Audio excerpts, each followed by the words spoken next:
할렐루야 할렐루야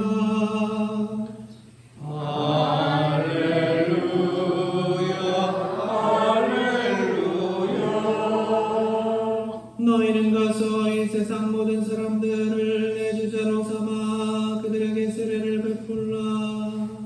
내가 세상 끝까지 항상 너희와 함께 있으리라.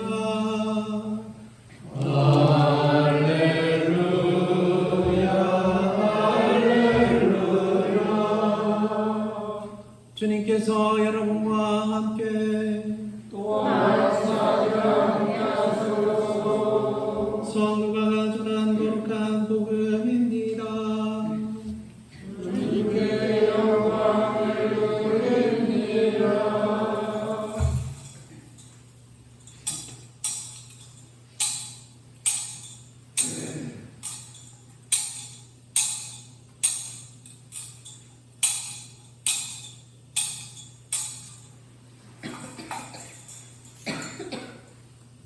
그리고 그들에게 내가 전에 너희와 함께 있을 때에도 말했거니와 모세의 율법과 예언서와 시편에 나를 두고 한 말씀은 반드시 이루어져야 한다 하시고 성서를 깨닫게 하시려고 그들의 마음을 열어주시며 성서의 기록을 보면 그리스도는 고난을 받고 죽었다가 사흘 만에 다시 살아난다고 하였다.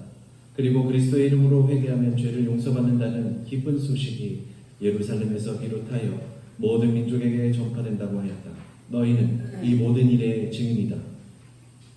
나는 내 아버지께서 약속하신 것을 너희에게 보내주겠다. 그러니 너희는 위에서 오는 능력을 받을 때까지 예루살렘에 머물러 있어라 하고 말씀하셨다. 예수께서 그들을 베다니아 근처로 데리고 나가셔서 두 손을 들어 축복해 주셨다. 이렇게 축복하시면서 그들을 떠나 하늘로 올라가셨다. 그들은 엎드려 예수께 경배하고 기쁨에 넘쳐 예루살렘으로 돌아가 날마다 성전에서 하느님을 찬미하며 지냈다. 주님의 복음입니다. 그리스도를 찬미합니다. 자리하십시오. 성부와 성자와 성령의 이름으로 아멘. 오늘 예수 그리스도의 승천 대축일로 전례를 거행하지만 원래 승천일은 지난 목요일이었습니다. 그러니까 예수께서 부활하신 지 이제 40일이 되는 날이 지난 목요일인데요. 이 전승은 그럼 왜 오늘 지내느냐? 이 전승은 누가복음사가가 쓴 사도행전에 따르는 것입니다. 이 그리스도교를 믿어온 유럽의 많은 나라에서요. 이 승천일인 지난 목요일이 공휴일입니다. 휴일이에요. 목요일날 쉬는 날이었어요. 유럽에 가면. 그리고 보통은 또 성령 강림 대축일 그 다음 날도 휴일이에요. 또 성탄절 다음 날도 휴일이에요. 네, 그리스도교 국가 오랫동안 믿어온 국가들 그렇습니다. 네, 제가 독일에서 있었는데요. 독일 하면 떠오르는 것이 무엇이 있어요? 독일 하면 떠오르는 예? 맥주. 방금 뭐라 그러셨어요? 동독서도. 아, 동독서도 아주 옛날 얘기인데 맥주 얘기가 나와서 어떻게 다 맥주로 아시네요. 네, 맥주 유명하죠. 독일 맥주. 또 맥주랑 같이 먹는 또 뭐가 유명하죠? 독일 하면 또? 아, 옛날 파독. 간호사 파독한 거. 네. 아니, 맥주랑 같이 먹는 거야. 네? 소세지가 유명하죠. 독일 하면은 맥주, 소세지, 뭐 감자, 뭐 자동차, 뭐 여러 가지 유명한 것들이 많은데요. 맥주가 제일 먼저 나오셨어요. 맥주. 독일 하면 맥주가 유명합니다. 독일에서는 예수 승천한 날을 아버지 날로 지내고 있어요. 아버지 날. 그러니까 어머니 날은 먼저 있고 아버지 날은 예수 승천 대축일입니다. 왜 그러냐? 왜 그래요? 왜요? 그랬더니만 아버지 예수님께서 어떻게 해요? 난 이제 하늘에 계시는 아버지께 돌아간다 말씀을 하시니까 이게 아버지를 이제 생각하면서 하는 날이라고 해서 아버지 날로 지낸다고 합니다. 그럼 이날 어떻게 하느냐? 아버지들은 그러니까 산에 올라가요. 산에 올라가는데 산에 올라갈 때는 이제 차가 못 올라가기도 하니까 어떻게 이제 손수레를 이제 준비해가지고 거기다가 맥주를 한 박스, 두 박스 뭐 이렇게 먹을 거 싣고서 갖고 올라가는 거예요. 그리고는 거기서 어떻게 해요? 맥주를 그냥 들고 가요? 뭐 할까요? 마구 마시는 겁니다. 산 위에서. 그러면 하늘나라에 간 것처럼 기분이 좋아지겠죠. 왜요? 술도 많이 마시면 어떻게 기분이 막 그러면서 마치 하늘에 올라간 것처럼 그럴 분들이 있습니다. 그렇게 그랬다고 그럽니다. 예. 그러니까 맥주를 싣고 가서 산에서 막 마시고 아버지 날이다 즐겁다 막 이러면서 아버지들이 그렇게 논다고 그랬습니다. 지금은 조금 강해졌지만 그렇다고 합니다. 이 루가복음과 이 사도행전에 이제 나오는 사람인데요.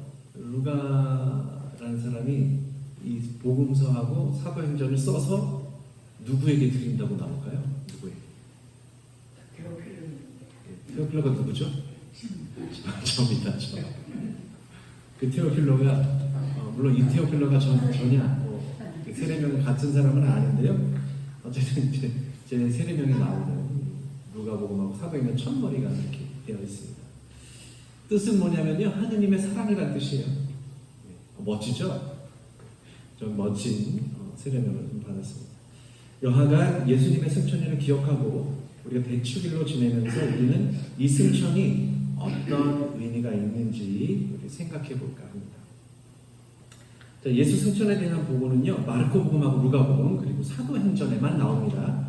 이 가운데 마르코복음과 오늘 루가복음에서는요, 좀 뭐랄까, 예수님께서 부활하셔가지고 부활하신 다음에 여인들에게 나타나고 그리고 길을 가던 두 제자에게 나타나고 나머지 11제자에게 나타나셨다가 무슨 말씀을 좀 하신 다음에 그 다음에 승천이에요.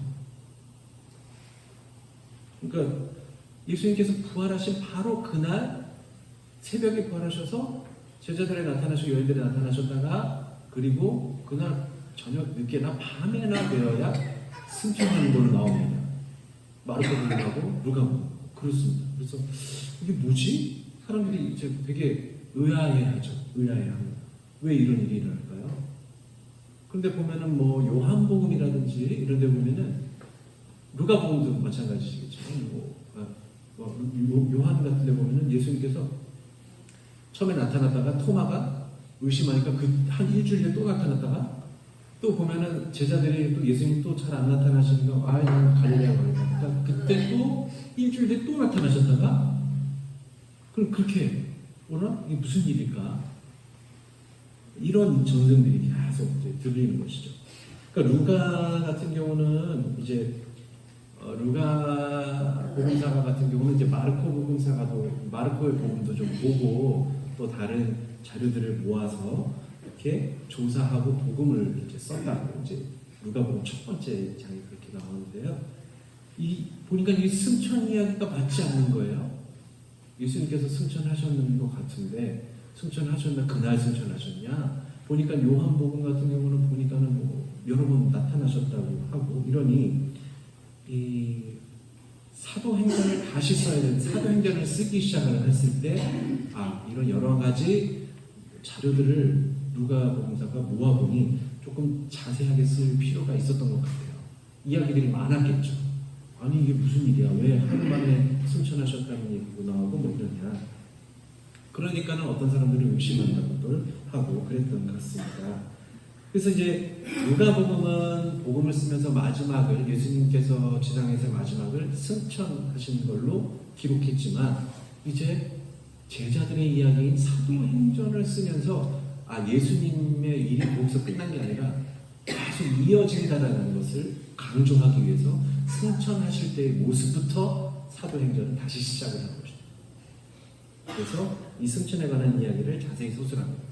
그러면서 자기가 듣고 보고 했던 것들을 자료를 이제 모아봤더니 40일이 되는 날 예수님께서 승천하셨다라고 사도행전을 다시 쓰는 거죠. 그래서 우리가 지금 40일이 되는 목요일이지만 우리 목요일날에 교회 휴일이 아니니까 주일로 이렇게 옮겨서 우리는 승천 대주일로 지내고 있습니다. 이 예수님께서 승천하신다라는 것에 대한 어디서 그런 암시를 받을 수 있냐면 루가복음 9장 51절에 보면요, 예수님께서 하늘에 오르실 날이 가까워 오자 시작 예루살렘에 가시기로 마음을 정하셨다라는 대목이 나옵니다.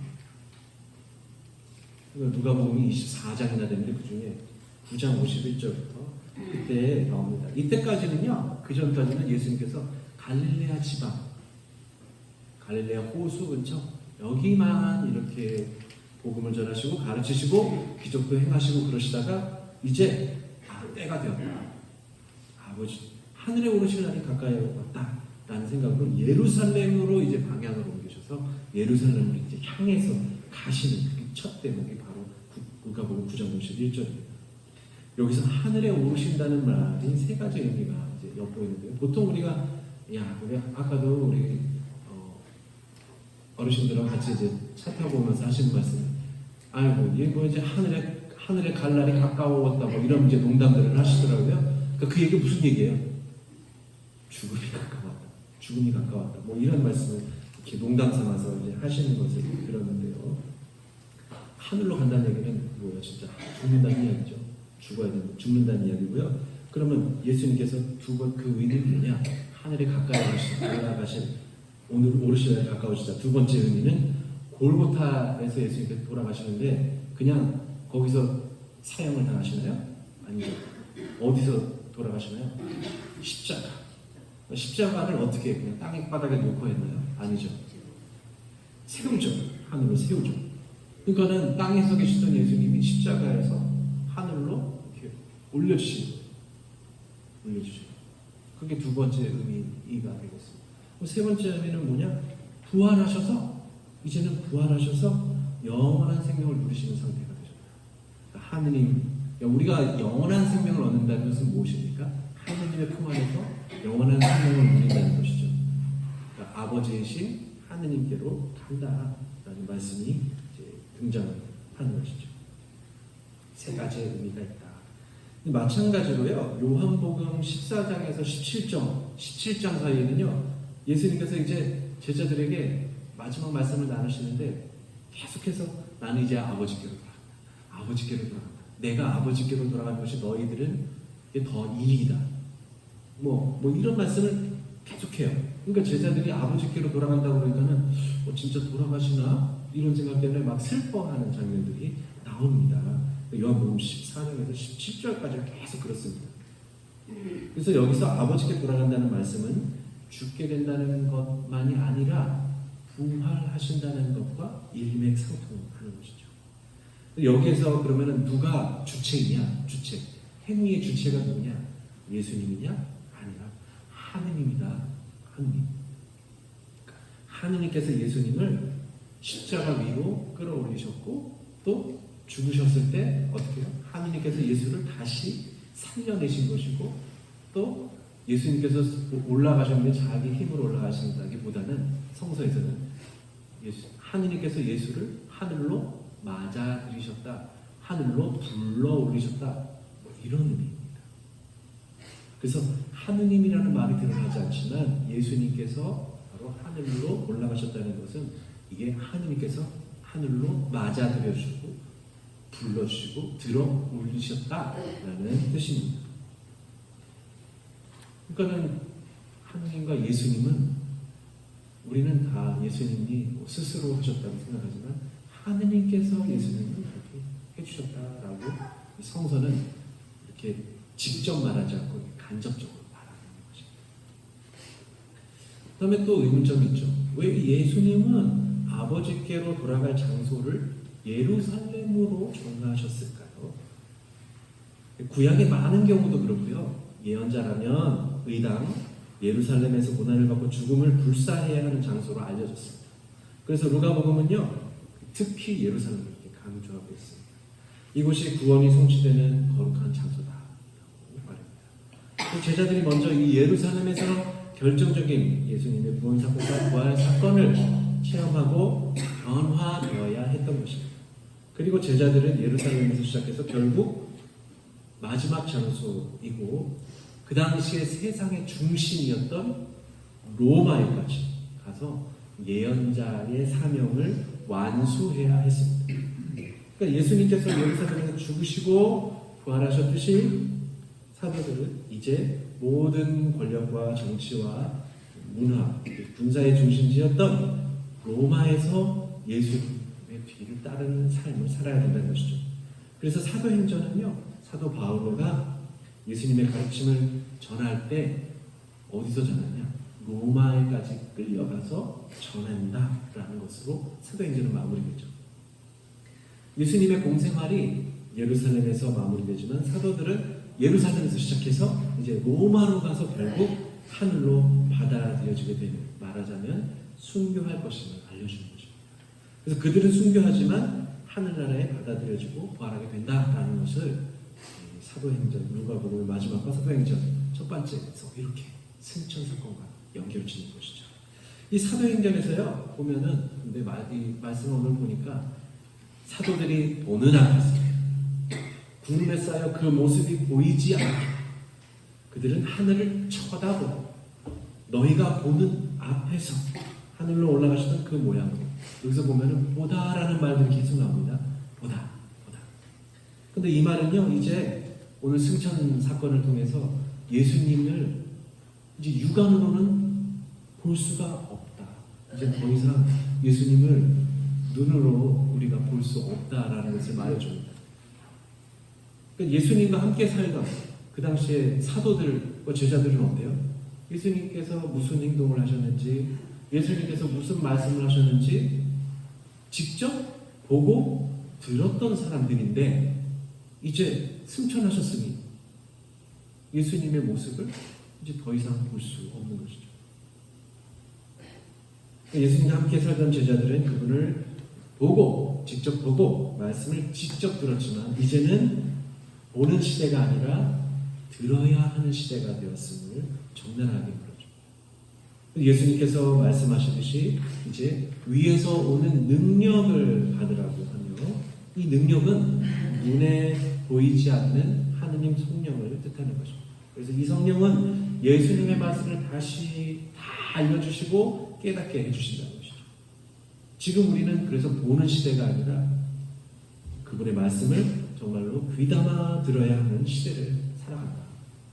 물론 그때가 되면 오시겠다, 내가 그날 다시 오시겠다고 말씀하셨지만 이제는 직접 보는 시대가 아니라 듣는 시대. 또 누가복음에서 예수님께서 하늘로 올려주시기 전에 두 손을 들어 축복을 해주신다고 합니다. 축복을 해주신다. 제자들은 여전히 이제 부활하신 예수님을 보고 기뻐하지만 다시 이별한다고 생각하니까 어때요?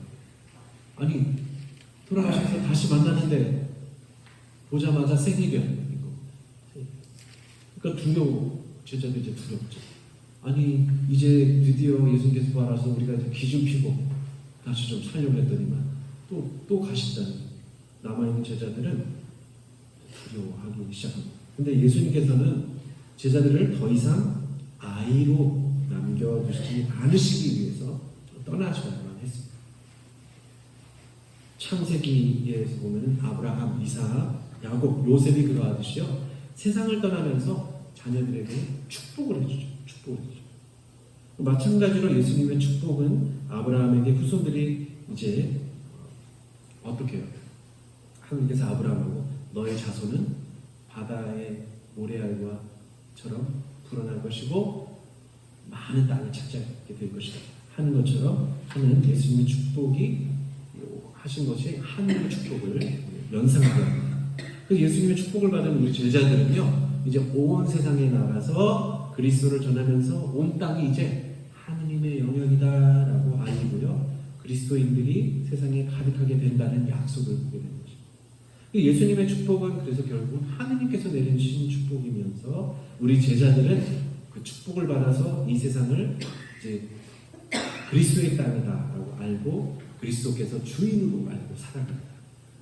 여기서 이제 세상을 지배한다는 의미라기보다는요, 그리스도의 사랑으로 우리가 변화되어서 그리스도의 땅에서 그리스도의 자녀로서 살아간다는 것을 뜻하죠. 다시 좀 정리하자면 예수 그리스도께서 하늘로 오르신다는 의미는 첫째로는 육체적으로는 죽으신다는 뜻이고, 둘째로는 이제 죽으실 때는 땅에서 십자가라는 하늘 위로 올려신다는 의미. 십자가는 여러 가지 의미가 있겠지만 그렇습니다. 셋째는 죽음에서 부활하셔서 영원한 생명을 다시 찾으신다는 뜻입니다. 예수님께서 부활하신 날 바로 승천하셨는지 40일 뒤에 승천하셨는지는 정확히 알 수는 없습니다만, 부활하셨다는 뜻은 이미 하느님께로 올라가셨다는 의미이기도 합니다. 그래서 예수님께서 요한복음에서 보면은요, 예수님께서 부활하신 그 새벽에 나는 하느님께로 가실 거다. 그러니까 막달라 마리아에게 나를 붙잡지 마라. 나 하느님께로 아직 안 갔기 때문에 갔다 올게. 뭐 이렇게 말씀을 하시는 것으로 봐서는요, 결국은 부활하셨다는 의미는 하느님께로 가셨다는 의미랑 똑같은 의미였던 것이죠. 그러니까 굳이 승천이라는 말들을 다른 복음서에서 쓰지 않았던 것 같습니다. 그리고 이 승천은요, 제자들이 더 이상 스승 없이도 홀로 설 수 있도록 하기 위해서 필요한 것이었습니다.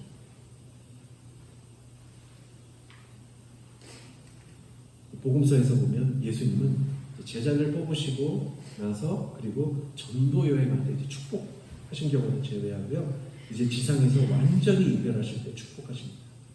이 축복은 구약의 축복이 새로운 시대에 완성되는 것을 뜻하면서 예수님께서 이제 떠나셔야지만 제자들은 이제 아이에서 어른이 될 수 있고 홀로서기를 할 수 있고, 그래야지만 축복을 완성할 수 있습니다. 여러분들이 자녀들을 내 품 안에만 계속 품고 있으면 그 자녀들이 올바른 어른으로 자랄 수 있을까요? 물론 많은 것을 가르쳐 주겠죠. 이거 조심해야 되고, 나가서 어떤 행동을 해야 되고, 소위 말하는 가문에 먹칠하지 말아야 된다, 뭐 이런 얘기도 많이 하고 그렇습니다. 근데 정작 그렇게 품 안에 계속 끼고 있으면 그 사람은 독립한 존재가 될 수가 없어요. 어떻게 해요? 그때 되면 나가야 돼요. 떠나야 돼요. 그럴 때 부모가 떠나줘야 돼요. 그리고 아기들 볼 때 계속 엄마 젖을 먹으려고 합니다. 그렇죠, 보통은. 근데 어떻게 해요? 젖을 떼야지 아이가 잘할 수 있어.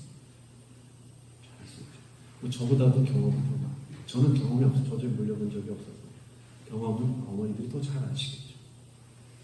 떠나보내야 돼요. 물론 도와달라고 그럴 때 도와줄 수는 있지만 기본적으로는 떠나보내야지 홀로 설 수 있어요. 그런 것처럼 예수님은 떠나십니다. 그런데 그냥 떠나신 것은 아니고 축복하시죠. 그리고 위에서 오는 능력, 성령을 보내주시겠다고 약속하셨잖아요. 사랑하시겠다. 끝까지 너희와 함께 하겠다. 나는 떠나지만 끝까지 함께 하시겠다고 축복해 주시면서 떠나시잖아요. 그게 중요해요. 여러분들이 부모님이 자녀들을 떠난다고 해서 연을 끊는 게 아니죠. 계속 듣죠. 보고 듣습니다. 잘 살고 있는지 사랑으로 계속 보고 그렇습니다. 멀리서 있어도 어때요? 아이들이 하는 것을 어떻게든 소식을 듣죠. 그런 것처럼 마찬가지로 예수님께서는 이제 떠나시지만 성령을 보내셔서 이제 듣는 시대가 되었다. 듣는 시대가. 우리는 들어야 되는 시대를 살고 있다. 그 말씀을 드렸습니다. 다시 말씀드리지만 신앙은 들음에서부터 예수님의 승천 사건은 제자들이 예수님을 보고서 믿던 시대가 아니라 본격적으로 들음으로써의 서망을 알리는 사건입니다. 사도 바울로는 예수님을 직접 본 사람이 아니었지만 그분의 음성을 들어서 삶이 완전히 소금빛에 바뀐 사람이에요. 예수님의 행적을 들었던 바울로 사도는 예수님을 직접 보지 못했지만 이제 세상의 끝까지 가서 복음을 전하고요. 그리고 순교하며 하늘로 올려지게 됩니다. 우리는 바울로처럼 예수님을 들음으로써 믿게 되는 일입니다. 우리들은 하느님께서 주시기로 한 약속인 땅과 후손을 얻게 됩니다. 하지만 더 중요한 위에서 오는 능력인 성령을 통해서 예수 그리스도의 말씀을 분별하고 진리를 증언하게 될 것입니다. 승천은 예수님과의 육적인 이별이지만 영적인 결합을 위해서 반드시 필요한 사건이었고 또 우리가 앞으로 어떻게 승천할 것인지를 알려주는 사건입니다. 예수님께서 보여주셨듯이 그분을 따르게 되면 고난도 받고 죽기도 하겠지만 부활하여서 하늘로 받아들여지게 됩니다. 예수님의 부활과 승천 사건은 다른 사건이 아니라 동전의 앞뒷면처럼 붙어서 이렇게 보면 부활하신 사건이고 이렇게 보면 승천하신 사건입니다. 우리도 하느님의 곁으로 언젠간 가야겠죠. 언젠간 가야겠죠. 그러기 위해서는 먼저 예수님을 따라서 이 세상에서 모든 부귀 영화를 누리기보다는 그분의 말씀을 잘 알아듣고 믿음의 길을 따라가야 하며 때로는 고난을 받겠지만 그 희생이 우리 영혼에 더 큰 이익을 알고 받아들임으로써 하느님 나라에 다가가게 됩니다. 내 능력이 아니라 하느님께서 주신 은사로서 이제 서로 사귀고 복음을 전하는 삶을 살아야 합니다. 예수님께서 주시는 축복을 받으십시오. 세상이 주는 축복과 다른 축복입니다. 이 축복은 하느님께서 주시기로 한 약속인 성령이며 예수님처럼 하늘로 불려 올려지게 될 축복입니다.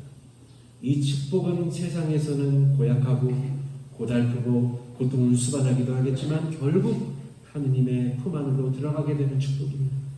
예수님을 눈으로 보지 못하지만 보지 않고도 믿는 이는 행복하다는 말씀을 가슴에 품으십시오. 여러분들은 주님의 축복을 받으셨고 주님의 제자가 되셨으며 하느님 나라에 들어가기로 예약된 삶을 살아가게 될 것입니다. 예수님께서 다시 오실 때까지 성령께서 깨닫게 해주신 말씀대로 살아가시기를 주님의 이름으로 기도합시다. 성부와 성자와 성령의 이름으로